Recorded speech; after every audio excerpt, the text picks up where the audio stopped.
Perkenalkan, saya Tasya Dewi Asrinda, Jabatan Pengelola Keuangan di Unit Kerja Sekretariat Direktorat Jenderal Penataan Agraria. Saya peserta laksana dari golongan 2 Angkatan 14, kelompok 4. Pada kesempatan kali ini, saya akan menjelaskan tentang aneka. Aneka merupakan nilai-nilai dasar yang harus dimiliki oleh aparatur sipil negara atau ASN untuk diimplementasikan dalam pelaksanaan tugas yang diemban. Aneka merupakan singkatan dari akuntabilitas, nasionalisme, etika publik, komitmen mutu, dan anti korupsi. Selanjutnya, saya akan menjelaskan tentang nilai aneka yang pertama, yaitu akuntabilitas. Akuntabilitas merupakan kewajiban setiap individu, kelompok, atau institusi untuk memenuhi tanggung jawab yang menjadi amanahnya. Lalu, apa perbedaan akuntabilitas dengan responsibilitas? Akuntabilitas merupakan kewajiban pertanggungjawaban yang harus dicapai, sedangkan responsibilitas merupakan kewajiban untuk bertanggung jawab. Aspek-aspek akuntabilitas. Akuntabilitas merupakan sebuah hubungan, yaitu hubungan dua pihak antara individu atau kelompok atau institusi dengan negara dan masyarakat.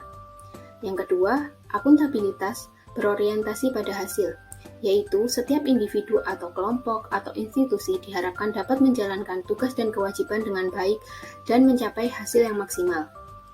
Yang ketiga, akuntabilitas membutuhkan adanya laporan. Sebuah laporan merupakan bukti nyata terhadap proses yang telah dilakukan. Yang keempat, akuntabilitas memerlukan konsekuensi. Konsekuensi di sini dapat berupa penghargaan atau sanksi. Yang kelima, akuntabilitas memperbaiki kinerja. 3 fungsi utama akuntabilitas publik adalah yang pertama kontrol demokrasi, yang kedua mencegah perilaku korupsi dan penyalahgunaan wewenang, yang ketiga adalah meningkatkan efektivitas dan efisiensi. Tingkatan akuntabilitas. Tingkatan akuntabilitas yang paling bawah adalah akuntabilitas personal, yaitu mengacu pada nilai-nilai yang ada pada diri seseorang seperti kejujuran, integritas, moral, dan etika. Pada tingkatan selanjutnya ada akuntabilitas individu, yaitu mengacu pada hubungan antara individu dengan lingkungan kerjanya. Selanjutnya yaitu akuntabilitas kelompok, yaitu dalam bagian wewenang dan semangat kerjasama yang tinggi antar berbagai kelompok yang ada di dalam sebuah institusi, merupakan peran yang penting dalam tercapainya kinerja organisasi. Selanjutnya, akuntabilitas organisasi, yaitu mengacu pada hasil pelaporan kinerja yang telah dicapai oleh organisasi tersebut. Dan yang pada tingkatan paling atas yaitu akuntabilitas stakeholder, yaitu tanggung jawab organisasi pemerintah untuk mewujudkan pelayanan dan kinerja yang adil, responsif, dan bermartabat. Nilai aneka yang selanjutnya adalah nasionalisme. Nasionalisme adalah sikap dari masyarakat suatu bangsa yang mempunyai kesamaan kebudayaan, wilayah, serta kesamaan cita-cita dan tujuan. Dengan demikian, masyarakat suatu bangsa tersebut merasakan adanya kesetiaan yang mendalam terhadap bangsa itu sendiri. Rasa nasionalisme bukan hanya dipahami, namun juga sangat penting bagi seorang ASN untuk mengaktualisasikan jiwa nasionalisme dalam menjalankan profesinya sebagai pelayan publik. Diharapkan ketika seorang ASN memiliki rasa nasionalisme yang tinggi, maka dirinya akan senantiasa mendahulukan kepentingan publik, bangsa, dan negara, di atas kepentingan pribadi atau golongan. Seorang ASN juga diharapkan dapat mempelajari serta mengamalkan sila demi sila yang ada di dalam Pancasila dalam kehidupan sehari-hari. Sebagai pelaksana kebijakan publik, seorang ASN harus berorientasi pada kepentingan publik, bangsa, dan negara. Sebagai pelayan publik, ASN harus adil, profesional, dan berintegritas dalam memberikan pelayanan kepada masyarakat. Sedangkan sebagai perekat dan pemersatu bangsa, ASN harus selalu mengupayakan kondisi damai dan selalu menjaga keutuhan NKRI. Implementasi nilai-nilai Pancasila. Sila pertama, bangsa Indonesia menyatakan kepercayaannya dan ketakwaan terhadap Tuhan Yang Maha Esa dan mengembangkan sikap saling menghormati kebebasan menjalankan ibadah masing-masing.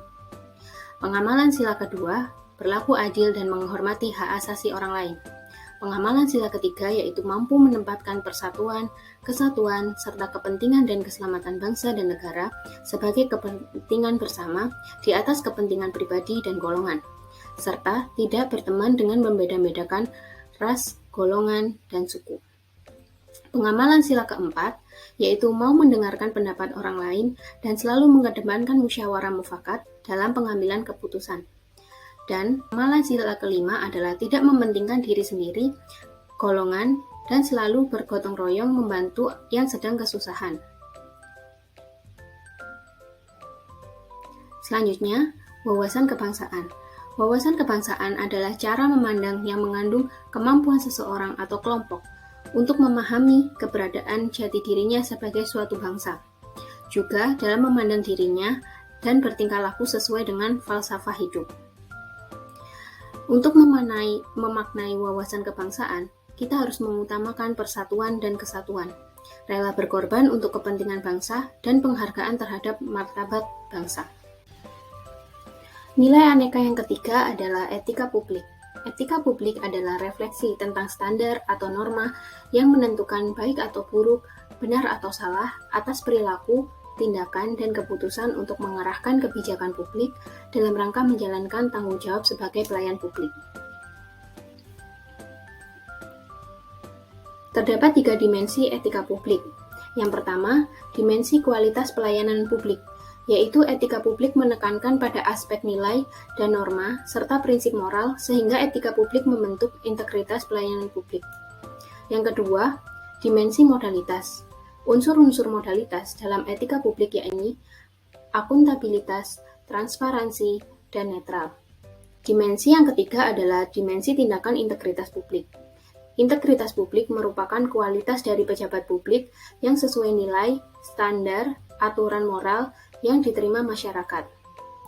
Lalu, bagaimana ketika etika publik tidak dijalankan oleh seorang ASN?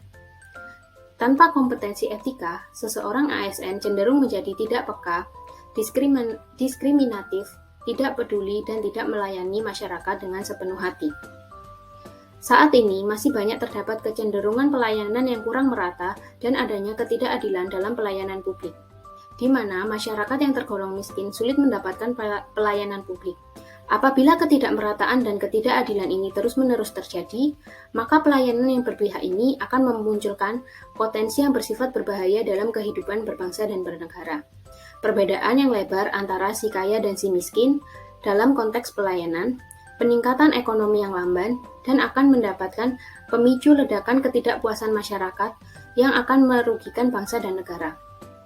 Dengan berbagai permasalahan tersebut, pemerintah harusnya mengambil langkah-langkah penyelesaian masalah.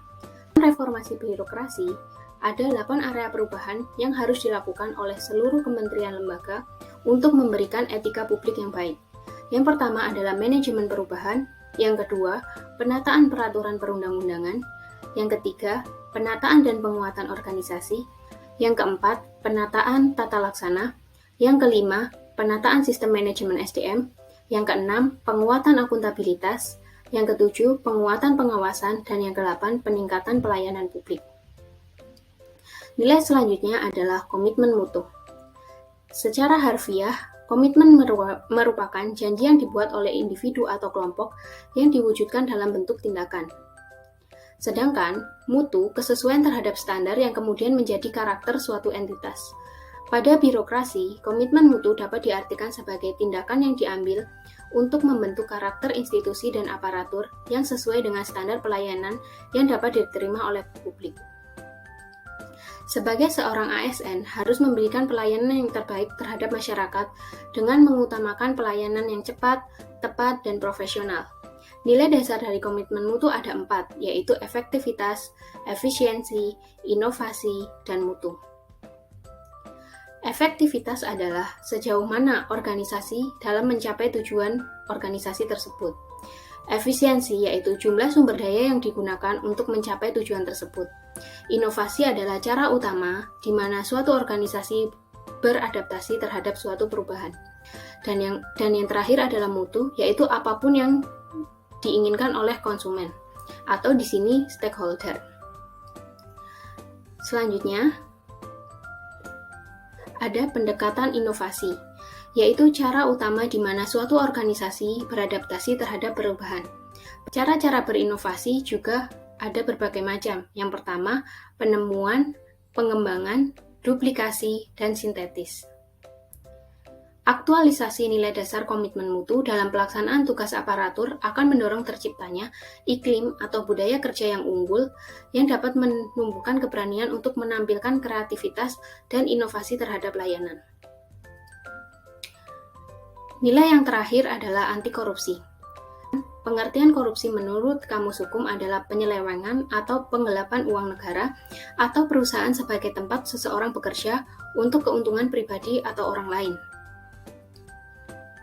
Faktor-faktor yang mendorong terjadinya korupsi ada 4. Yang pertama adalah keserakahan. Keserakahan ini adalah sifat yang ada di dalam diri individu yang merasa tidak pernah cukup. Yang kedua adalah situasi kesempatan, yaitu opportunities. Kondisi di mana membuka peluang yang memungkinkan kecurangan itu dapat terjadi. Yang ketiga adalah kebutuhan. Faktor kebutuhan oleh individu untuk menunjang kehidupannya. Terjadi ketika pengeluaran seseorang itu lebih besar daripada pendapatannya, sehingga apa yang dia hasilkan itu selalu terasa kurang. Dan yang terakhir adalah pengungkapan. Pengungkapan atau exposure adalah tindak lanjut dari pelaku korupsi yang belum memberikan efek jera kepada pelakunya. Nilai dasar anti korupsi ada 8. Yang pertama jujur, peduli, disiplin, tanggung jawab, kerja keras, sederhana, berani, dan adil. Internalisasi dan cara menginternalisasikan integritas. Integritas merupakan hal yang sangat penting dalam memberantas korupsi. Nilai integritas terjadi apabila individu menerima pengaruh dan bersedia bersikap dan berperilaku dengan penuh integritas. Integritas sesuai dengan apa yang ia percayai dan sesuai dengan sistem nilai yang dianutnya. Kemudian nilai itu dipertahankan dan tidak mudah berubah selama sistem nilai yang ada di dalam dirinya masih bertahan. Internalisasi integritas dapat terjadi apabila yang pertama berada di lingkungan yang berintegritas, misalnya memperbanyak teman yang berperilaku positif. Yang kedua, proteksi integritas, misalnya memastikan pengaruh lingkungan negatif itu tidak masuk ke dalam diri kita, dengan menanamkan imajinasi, sugesti, dan asosiasi bahwa pengaruh tersebut hanya ada di luar diri kita dan tidak pernah masuk ke dalam diri kita. Dan yang terakhir adalah perubahan sistem nilai. Sekian presentasi dari saya. Mohon maaf apabila terdapat kesalahan. Terima kasih.